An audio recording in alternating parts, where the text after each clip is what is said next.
Puntahan natin guys yung mga nipa dito sa amin. Yung puno ng nipa. Kilala naman niyo siguro yung puno ng nipa. Yung puno ng nipa, marami yung nagagawa dito kasi ito yung ginagawang dingding, yung atip ng mga bahay kubo.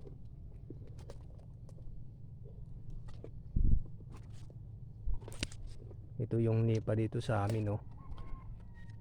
So napakarami yung puno dito. Minsan din ginagawa to yung pag namumulaklak yung mga nipa, ginagawang lambanog yung niya, yung ito ba pinagkukunan nila ng yung bulaklak ng lambanog. Gagawin muna na yung tuba tapos process para maging lambanog. Ito yung mga nipa dito guys.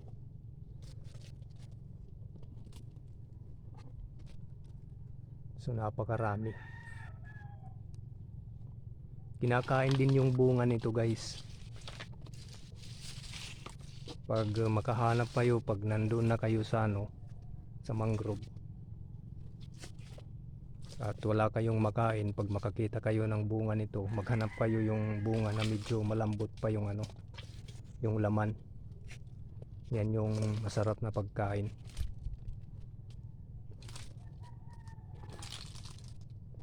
Parang buko din yung sarap nito, or yung ginagawang salad, yung kaong kung tawagin. Yun guys, napakarami dito yung mga puno ng nipa. Yan, oh.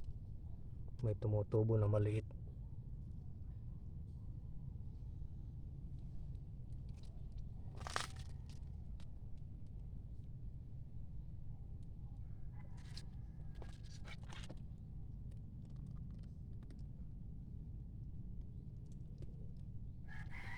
Dito nagmamahay yung mga yung mga wild crab kung tawagin. Ito yung mga nila, bahay, oh.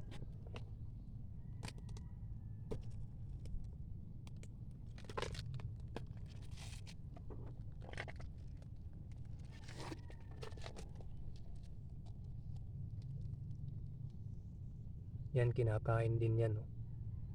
Shield yan.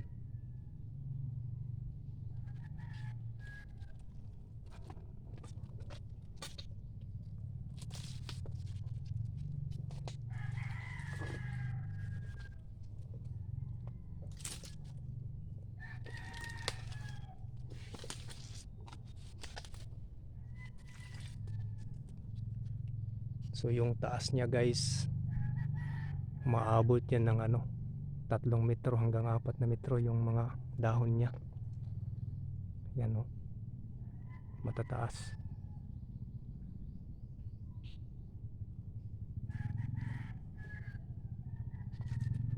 So pasok tayo dito.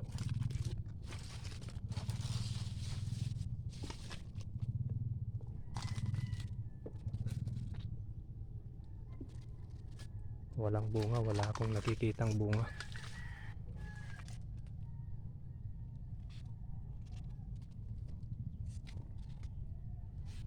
Minsan dito yan namamahay yung mga yung mga alimango sa mga puno ng nipa.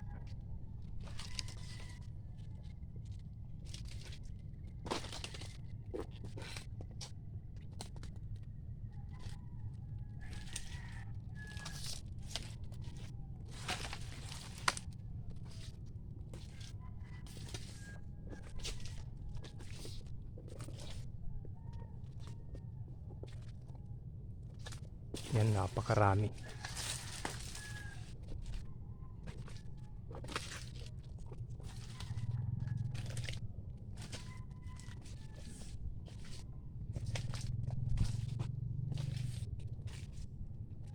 Ito yung ginagawang pawid, yung niya.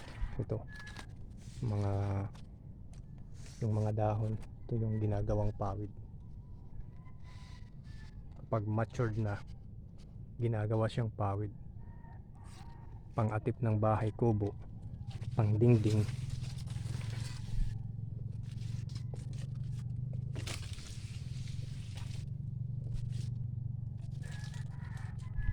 So hanggang dito lang muna guys. Yon. Ingatan at protektahan natin yung mga puno natin.